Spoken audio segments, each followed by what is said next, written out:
Assalamualaikum warahmatullahi wabarakatuh. Salam sehat, salam sejahtera. Jumpa lagi dengan Bu Yeni Hidayati, CGP Angkatan 7 kelas 289 Kota Surabaya dari SMA Negeri 6 Surabaya. Selamat datang di modul 3.1, tugas membuat rangkuman kesimpulan pembelajaran. Tujuan pembelajaran khusus koneksi antar materi modul 3.1. Yang pertama, CGP membuat kesimpulan atau sintesis dari keseluruhan materi yang didapat dengan beraneka cara dan media. Yang kedua, CGP dapat melakukan refleksi bersama fasilitator untuk mengambil makna dari pengalaman belajar dan mengadakan metakognisi terhadap proses pengambilan keputusan yang telah mereka lalui dan menggunakan pemahaman barunya untuk memperbaiki proses pengambilan keputusan yang dilakukannya.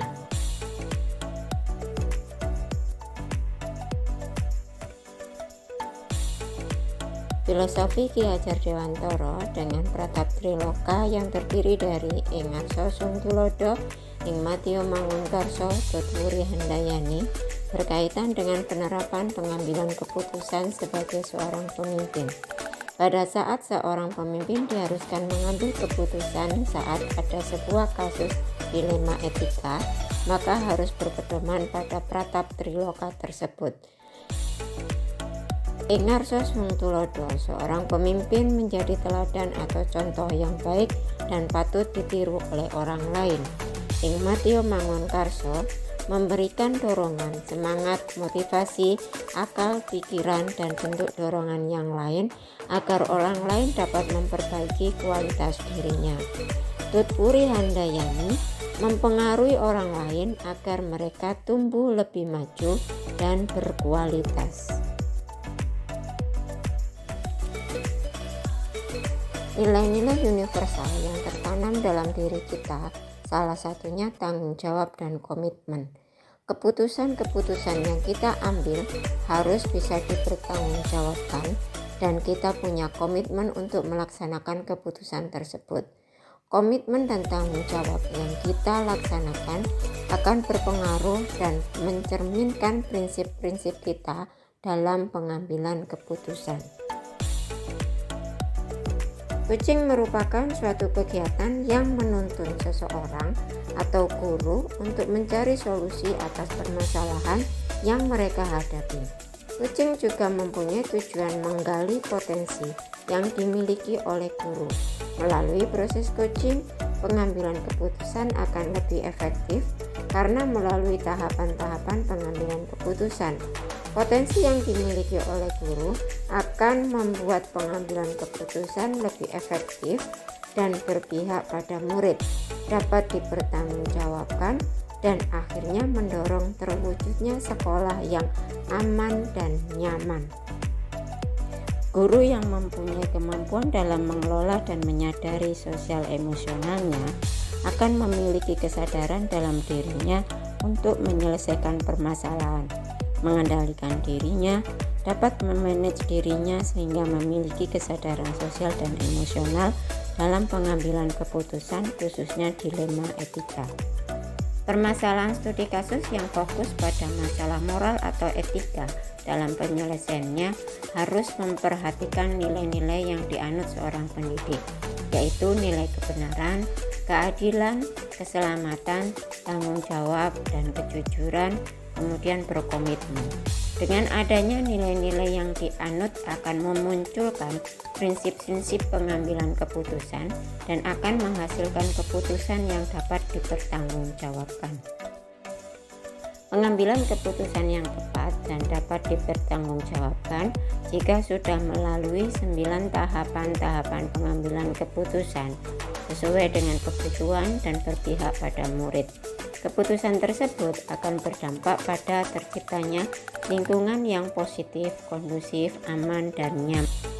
Dalam pengambilan keputusan, kasus dilema etika ini, saya akan berhati-hati karena pasti ada pro dan kontra. Keputusan tersebut harus benar-benar dipikirkan. harus memilah dan memilih yang berpihak pada murid, kemudian merangkul pihak yang kontra supaya memahami hasil keputusan tersebut. Pada intinya, pengambilan keputusan harus dilakukan dengan langkah-langkah yang sudah ditetapkan. Ada keterbukaan dan kolaborasi antara kepala sekolah, wakil, guru, orang tua, dan juga siswa. Pengambilan keputusan yang kita ambil akan berpengaruh kepada pengajaran yang memerdekakan murid, membuat pembelajaran yang tepat untuk potensi murid kita yang berbeda-beda bisa diawali dengan mengetahui kesiapan belajarnya, minat dan profil belajar mereka. Dengan mengetahui 3 unsur tersebut, maka kita dapat menentukan strategi belajar yang sesuai dan dapat mengakomodir kebutuhan belajar murid melalui pembelajaran berdiferensiasi dengan strategi diferensiasi proses, konten, serta produk.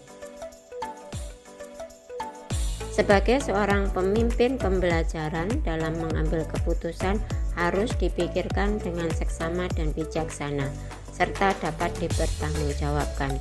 Pengambilan keputusan tersebut harus sesuai dengan nilai-nilai kebajikan yang universal dan berpihak pada murid agar kehidupan masa depan murid kita menjadi lebih baik, mencapai tingkat kesuksesan yang setinggi-tingginya. Kesimpulan modul 3.1 dengan modul-modul sebelumnya bahwa dalam pengambilan keputusan harus berdasarkan 9 langkah pengambilan keputusan, nilai-nilai kebajikan universal, dapat dipertanggungjawabkan dengan segala konsekuensinya, serta berpihak pada murid. Pengambilan keputusan juga berpedoman pada filosofi Kahadi dengan pratap trilokanya sesuai dengan nilai dan peran guru penggerak, berpedoman pada pembelajaran berdiferensiasi dengan menerapkan sosial emosional serta memiliki keterampilan kucing dengan alur tirta dalam langkah-langkah pengambilan keputusan. Pemahaman saya tentang konsep-konsep pada modul 3.1 yaitu dilema etika adalah permasalahan benar lawan benar, sedangkan bujukan moral adalah benar lawan salah. Dalam pengambilan keputusan diawali dengan mengetahui 4 paradigma, 3 prinsip dan 9 langkah pengambilan dan pengujian keputusan. Hal-hal di luar dugaan saya bahwa kasus dilema etika benar lawan benar harus hati-hati dalam pengambilan keputusannya karena akan ada salah satu yang tersakiti. Tetapi jika kasus bujukan moral benar lawan salah sudah jelas ada pelanggaran hukum sehingga tidak perlu dilanjutkan langkah-langkah pengambilan keputusannya karena sudah jelas melewati uji legal atau uji hukum.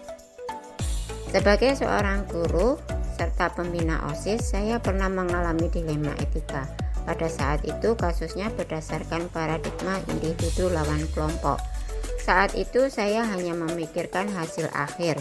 Setelah saya mempelajari modul 3.1, maka saya tahu bahwa untuk kasus dilema etika benar lawan benar harus melalui langkah-langkah 9 pengujian pengambilan keputusan, sehingga keputusan yang diambil dapat dipertanggungjawabkan.